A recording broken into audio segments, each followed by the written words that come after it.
Esta historia no trata sobre el asesino. Trata sobre las personas que dejó atrás.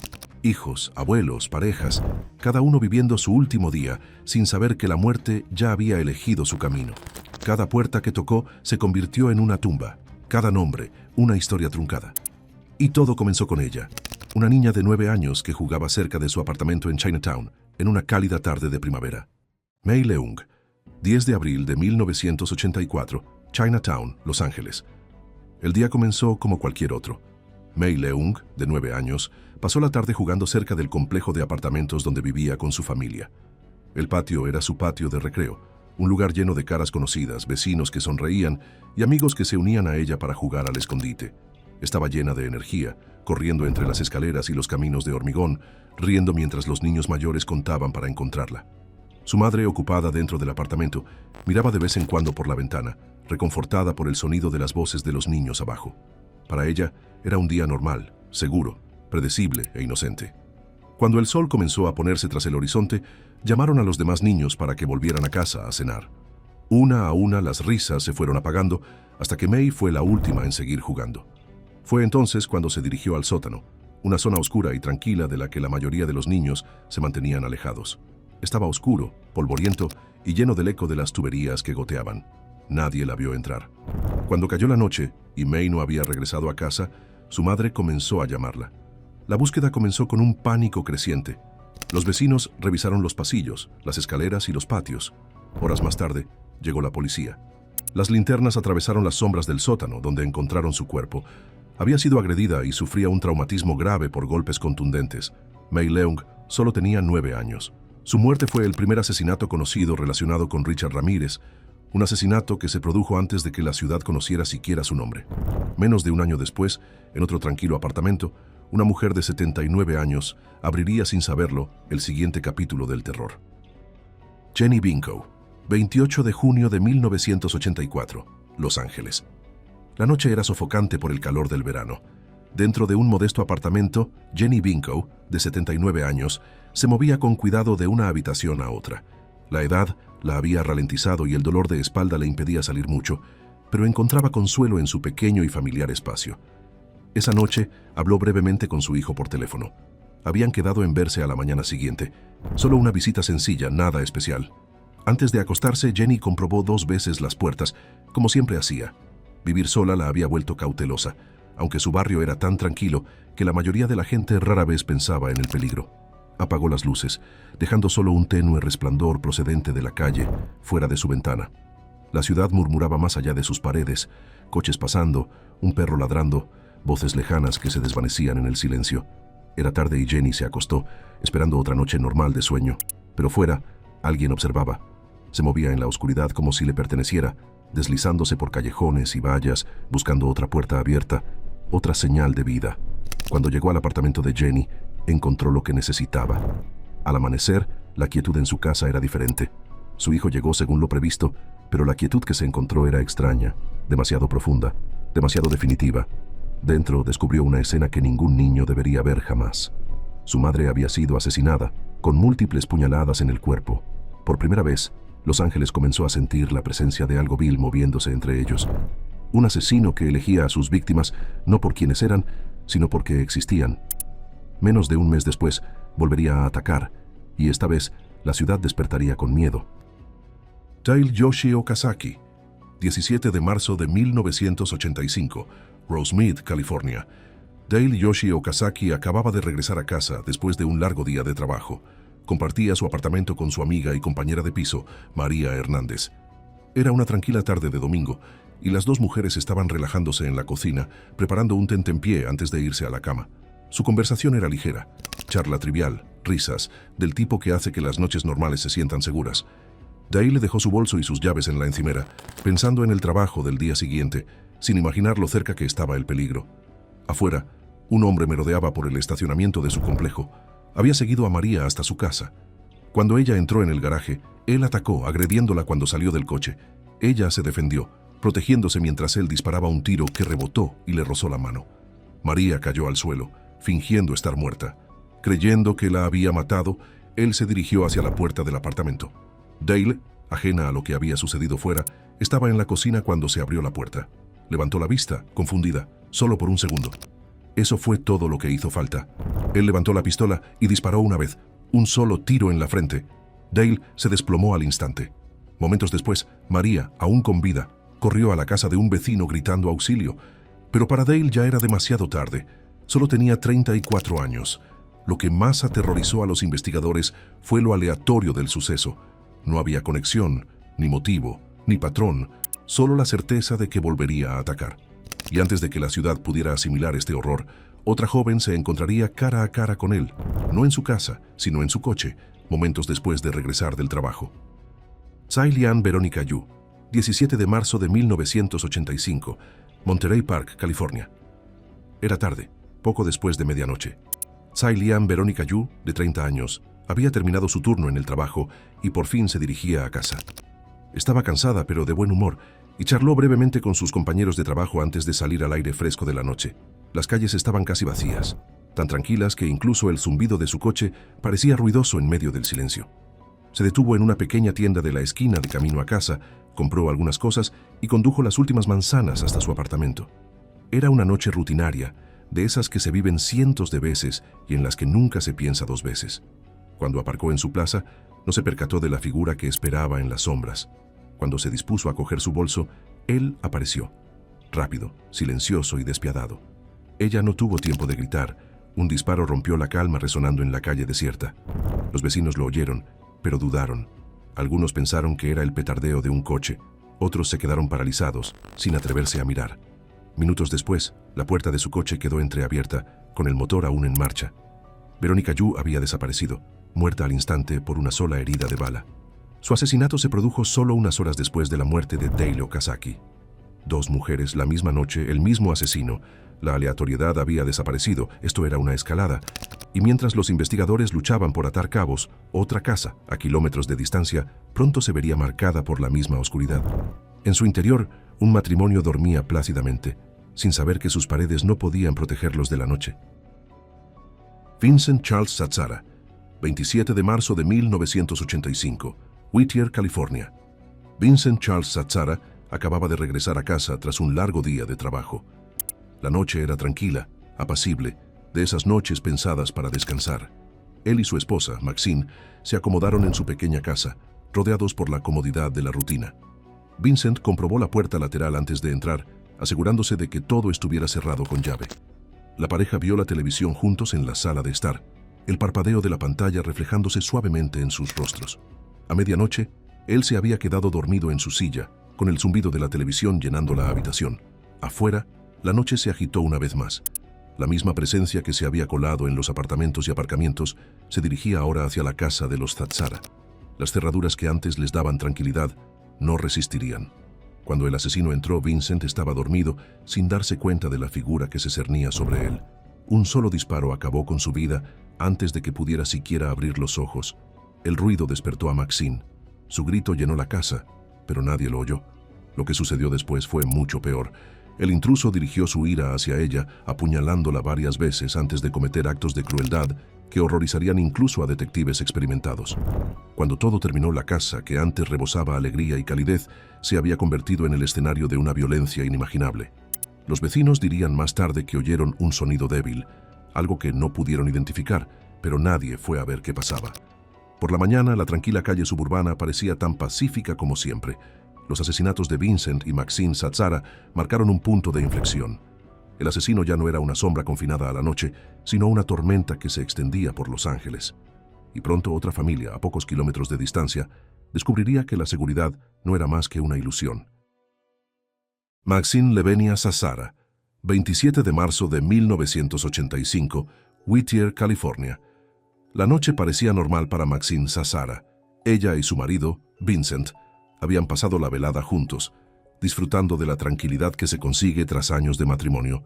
Su casa era pequeña, pero era suya, llena de fotos familiares, luz tenue y el ligero aroma a café que quedaba de la cena. Mientras Vincent se quedaba dormido frente al televisor, Maxine se quedó despierta un poco más. Se sentó en la cama, leyendo, dejando que la quietud de la casa la envolviera. Afuera, las calles estaban tranquilas. Nada parecía fuera de lugar. Pero cuando el reloj pasó de medianoche, la calma se rompió. El sonido de una puerta que se abría a la fuerza, un ruido repentino y agudo. Luego, silencio de nuevo, de ese tipo que te oprime los oídos y te hace darte cuenta de que algo va terriblemente mal.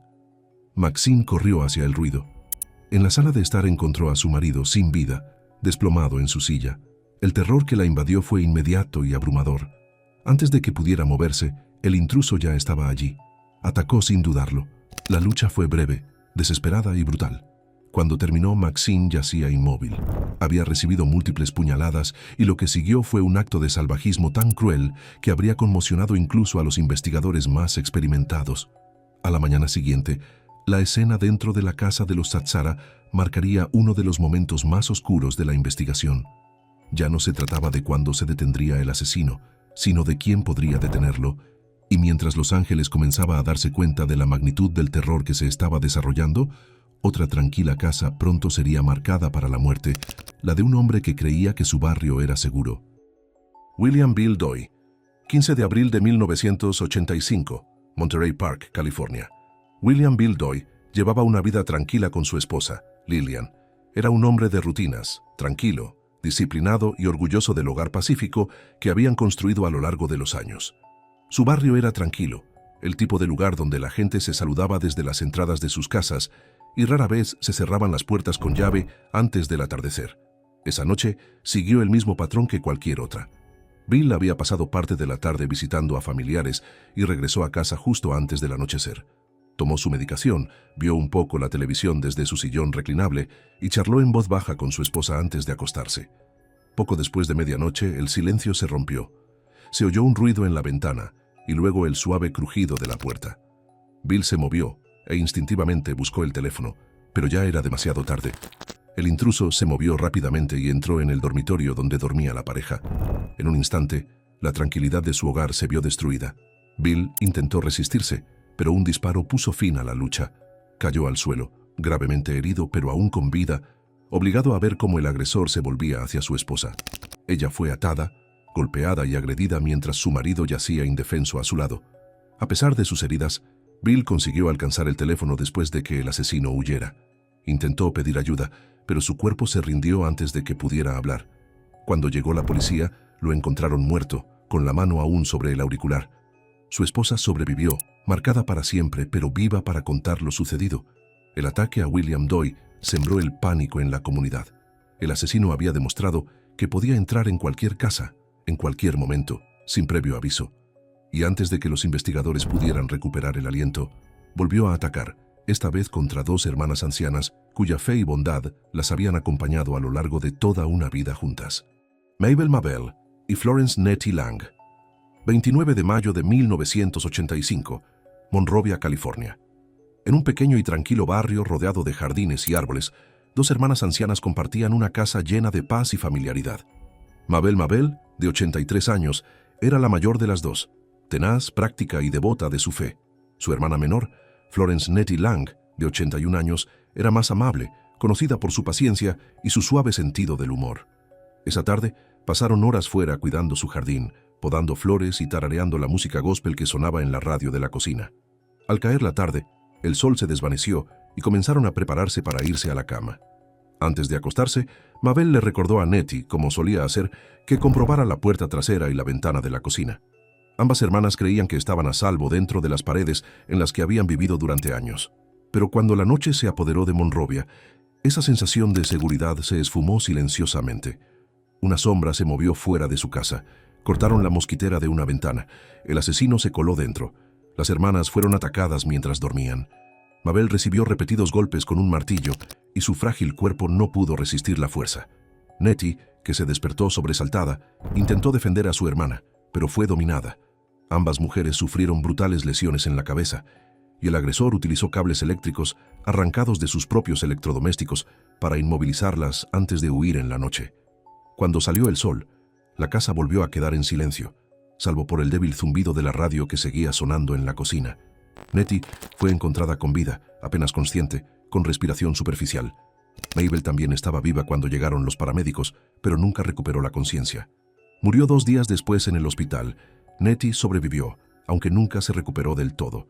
Sus lesiones la dejaron debilitada de forma permanente y sus recuerdos se vieron empañados por el trauma. Lo que antes había sido un hogar lleno de calidez y himnos se convirtió en un lugar de horror inimaginable. Para los investigadores, esto supuso otra escalada. Los ataques eran cada vez más violentos, más deliberados. El acosador nocturno no tenía ningún patrón, solo hambre. Y pronto, ese hambre llegaría a otra puerta, esta vez la casa de una mujer practicante que regresaba de pasar el día con sus amigos. Mary Louise Cannon, 2 de julio de 1985, Arcadia, California. Mary Louise Cannon pasó el día rodeada de sus seres queridos. Enfermera jubilada y miembro devoto de su iglesia, se reunió con sus amigos esa tarde para almorzar y rezar, sonriendo mientras hablaba de lo agradecida que estaba por otro tranquilo día de verano. Al caer la noche, se dirigió a su casa, llevando su Biblia bajo el brazo. Su pequeña casa estaba situada en una calle tranquila, de esas en las que todos se conocen, y las puertas de entrada rara vez se cierran con llave. Dentro, Mary se puso el camisón, se preparó una taza de té y leyó unas páginas de un libro antes de acostarse. Las luces se apagaron alrededor de las 11 de la noche. El barrio se sumió en el silencio y Mary se quedó dormida. Horas más tarde, una ventana se abrió con un crujido. Una sombra se deslizó por el marco, moviéndose con precisión y confianza. El mismo mal que había robado vidas en todos Los Ángeles se coló ahora en la casa de Mary. Ella se despertó con el ruido del movimiento, pero ya era demasiado tarde para reaccionar. Lo que siguió fue rápido y brutal. La apuñalaron varias veces y dejaron su cuerpo en la cama en la que se había dormido solo unas horas antes. El asesino no dejó rastro de piedad, solo sangre y silencio. Por la mañana, su ausencia en la iglesia alarmó a sus amigos. Uno de ellos fue a ver cómo estaba y descubrió lo que había sucedido durante la noche. El asesinato de Mary Louise Cannon conmocionó a la comunidad. Era amable, respetada y desinteresada, y si alguien como ella podía ser asesinada, nadie estaba a salvo. El miedo de la ciudad ya no era un ruido de fondo, estaba en todas partes, en la forma en que la gente miraba por encima del hombro, en las cerraduras que se sustituían de la noche a la mañana, en la inquietante quietud que se instalaba al caer la noche. E incluso mientras los investigadores intentaban dar sentido al caos, el asesino ya se estaba moviendo de nuevo hacia otra casa, otra víctima, otra noche que terminaría en sangre. Joyce Lucille Nelson, 7 de julio de 1985, Monterey Park, California. Joyce Lucille Nelson era el tipo de mujer que todos en su vecindario conocían. Trabajaba duro, era reservada y siempre tenía una palabra amable. Esa tarde de domingo cenó con amigos, compartió historias del trabajo y se rió de lo rápido que parecía pasar el verano. Cuando llegó a casa, eran casi las 11 de la noche. Las calles estaban tranquilas y las casas a oscuras. Joyce entró en el camino de acceso a su casa, saludó con la mano a un vecino que había visto pasar su coche y entró en su casa. No se molestó en encender muchas luces, nunca lo hacía. Se sentía segura en su barrio. Pero cuando cerró la puerta tras de sí ya no estaba sola. El asesino ya se había colado por la entrada trasera. Esperó en las sombras mientras ella dejaba el bolso, moviéndose en silencio, calculando cada paso. Cuando Joyce se dio cuenta de que algo iba mal, ya era demasiado tarde. El ataque fue brutal, implacable. La golpearon hasta matarla, y su rostro quedó marcado con la huella de una suela de zapato presionada con tanta fuerza que dejó una huella clara. Se convirtió en uno de los símbolos más inquietantes de los crímenes del Night Stalker, una huella literal del mal. A la mañana siguiente, su hijo encontró el cuerpo. Los detectives reconocieron la firma inmediatamente. La brutalidad, la falta de motivo, la misma precisión fría, todo apuntaba al mismo hombre. Esa noche, Los Ángeles se sintió más pequeño, atrapado bajo su propio miedo. El acosador nocturno estaba en todas partes y en ninguna, eligiendo casas al azar, moviéndose como una sombra que nadie podía detener.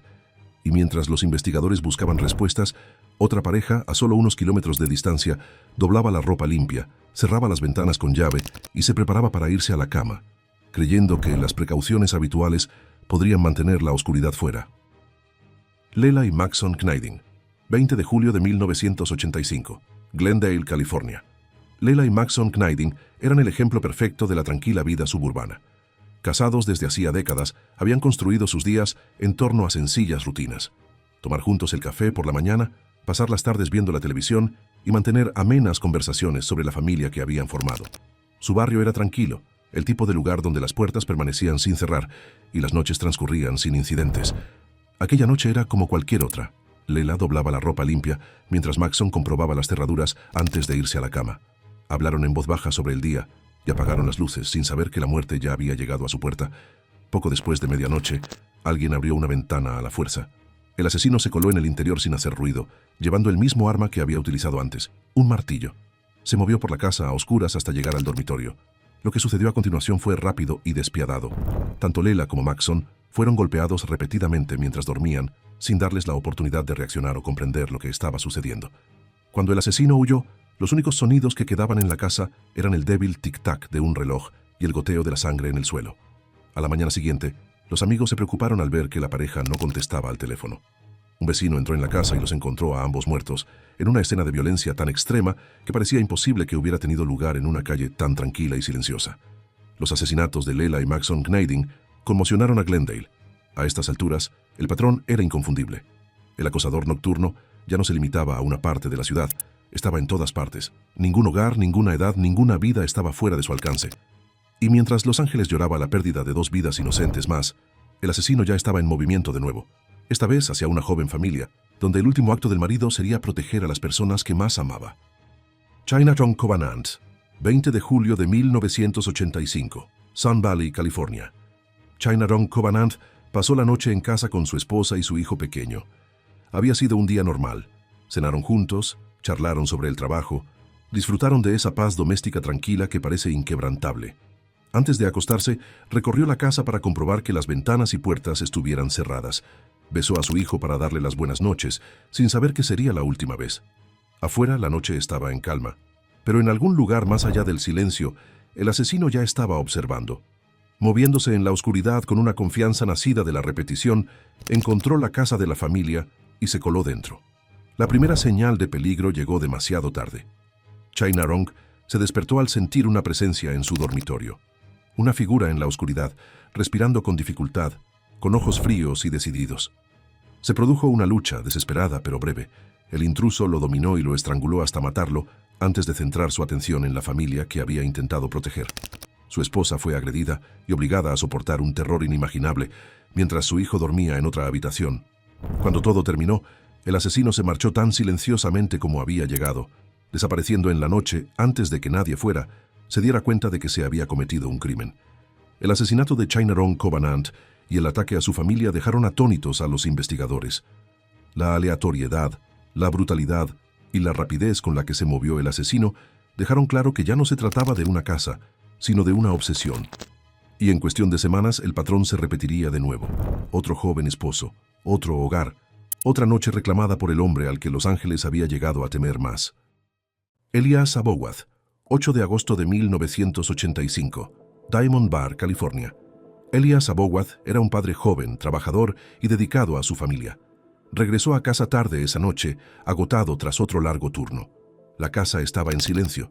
Su esposa había acostado a su hijo y el suave zumbido de un ventilador llenaba el aire.